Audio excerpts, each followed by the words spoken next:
Salam əziz izləyicilərim, kanalıma xoş gəlmisiniz. Bugünkü videomda uşaqdan böyüyə hər kəsin sevdiyi kruasanın hazırlanmasını sizinlə paylaşıram. Asan hazırlanan, qat-qat, üstü xırçıltılı, içi yumuşaq, günlərcə qalsa belə boyatamayan, çox dadlı, sadə kruasanlardır. İndi keçək kruasanların hazırlanmasına. Bunun üçün əvvəlcə ərzaq qabına 200 ml stəkanla ilıqdan biraz isti süd tökürəm. 1 stəkan ilıqdan biraz isti su, 4 xörək qaşığı şəkər tozu, 1 paket 10 qram da instant quru maya əlavə edib qarışdırıram. Maya tez əriyən mayadır, ona görə gözlətmirəm. Elə maya əriyəndən sonra qaba xəmir üçün 2 ədəd yumurta sındırmışam. Bir bütöv yumurta, birinin də ağını xəmirə qatıram, sarısın. Sonda kruasanların üstünə çəkmək üçün qoyuram bir kənara. Çay qaşığının 1/3 qədər duz, 1 paket 5 qram da şəkərli vanil əlavə eləyəndən sonra bu ərzaqları da biraz qarışdırıram. Kruasan üçün istifadə elədiyim ərzaqların ölçülərini videomun açıqlama bölümündə də qeyd eləmişəm. Oradan da baxa bilərsiniz. Alınan qarışıma un tökürəm. Un ələnmiş undur. Xəmir üçün 6 stəkan un götürmüşəm. Unu apardığı qədər istifadə eləyəcəm. Ələ yapışmayan, yumuşaq bir xəmir olmalıdır. Əvvəlcə unun çox hissəsini qaba tökürəm. Qarışdırıram. Artıq qarışdırmaq çətin olduqda yenə biraz un əlavə eləyib xəmir yoğururam. Onu da qeyd eləyim ki, unun çəkisi növünə görə, bir də yumurtanın ölçüsünə görə dəyişə bilər, az ya da çox ola bilər. Xəmir artıq una ehtiyac olmayanda üzərinə 3 xörək qaşığı bitki yağı əlavə eləyirəm. Yağla da xəmiri yaxşı yağ xəmirə hopana qədər yoğururam. Xəmir üçün 6 stəkan un götürmüşdüm, 5 stəkan yarım un istifadə elədim. Stəkan ölçüsü 200 ml-dir. Belə gördüyünüz kimi ələ yapışmayan bir xəmir alındı. Xəmirin üstünü örtüb bir 50 dəqiqə mayalandırıram. Xəmir artıq gördüyünüz kimi çox yaxşı mayalanıb, həcmi artıb.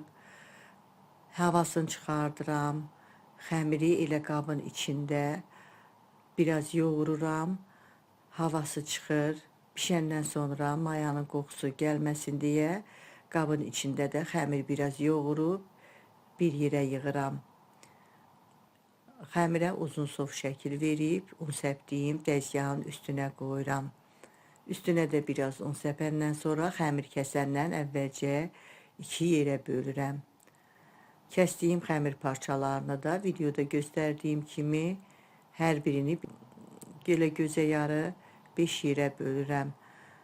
Doğradığım xəmir parçalarından götürüb kündələr tuturam.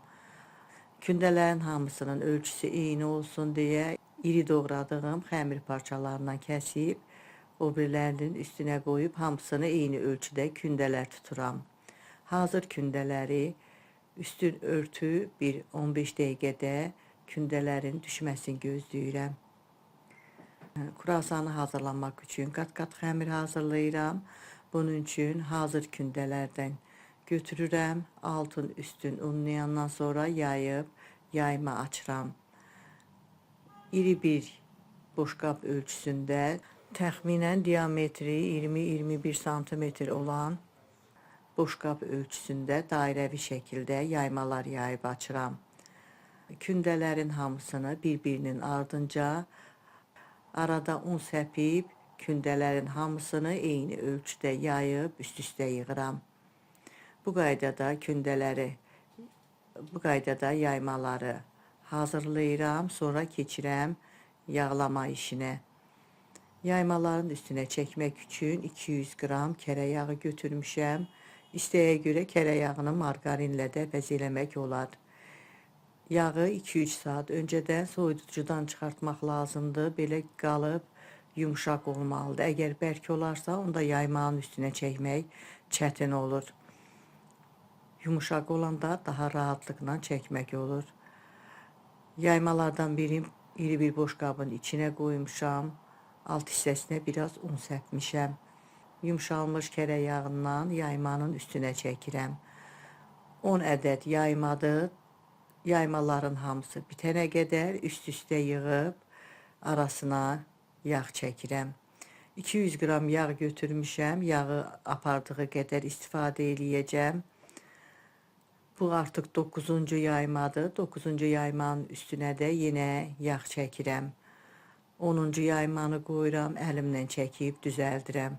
10-cu yaymanın üstünə yağ çəkmirəm. Elə üstün örtüb bir 15 dəqiqə yağın bərkiməsi üçün soyuducuya qoyuram. Götürdüyüm yağdan təxminən bir 180 qrama yaxın yağ istifadə elədim. Bu qaydada qat-qat xəmir hazırlamış oldum. Keçirəm kruasanları hazırlamağa. Buna görə hazırladığım qat-qat xəmiri tərs üzünə un səpdiyim dəzgahın üstünə qoyuram.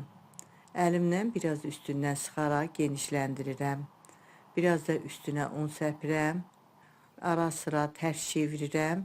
Yaymalar hamısı eyni ölçüdə genişlənsin deyə ara sıra xəmiri tərs çevirirəm. Un səpib, yayıb, genişləndirirəm. Ara qatlar yağlı olduğu üçün yumuşaq olur. Çox rahatlıqla da yayıb, genişləndirmək olur. Böyüdüyü qədər yayıb, genişləndirirəm. Açdığım yaymanın bəzi kəsmə hissələri videoda düşməyib, amma əvvəlcə açdığım qat-qat xəmiri 4 hissəyə bölürəm.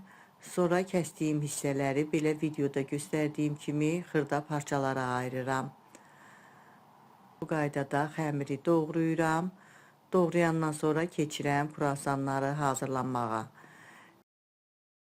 Elə ənənəvi şəkildə kruasanları bir tərəfdən başlayaraq sona qədər rulon kimi bükürəm.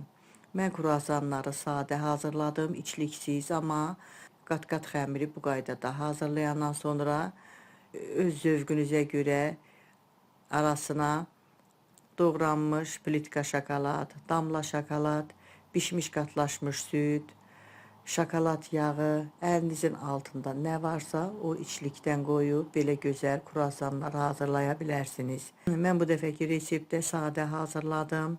Belə sadə də çox gözəl, dadlı olur. Kruasanların hamısını hazırlayıb yağlı kağız sərdiyim formalara yığmışam. Üstün örtüb bir 15 dəqiqədə yerində mayalandırıram. Ayırmış olduğum yumurta sarısına bir çay qaşığı da süd əlavə eləyib qarışdırıram.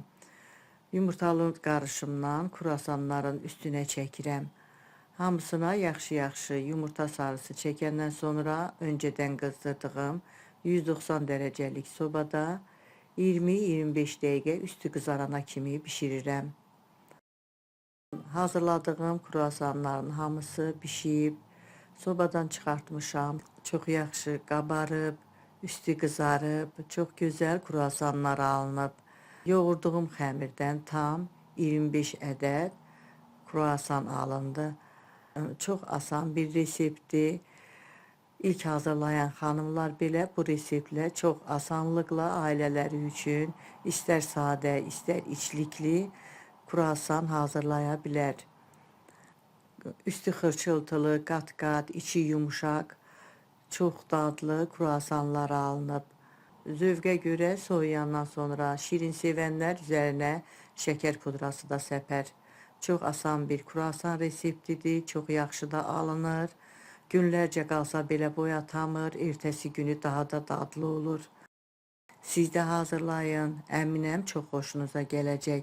Hazırlayacaq olan hər kəsə öncədən nuş olsun deyirəm.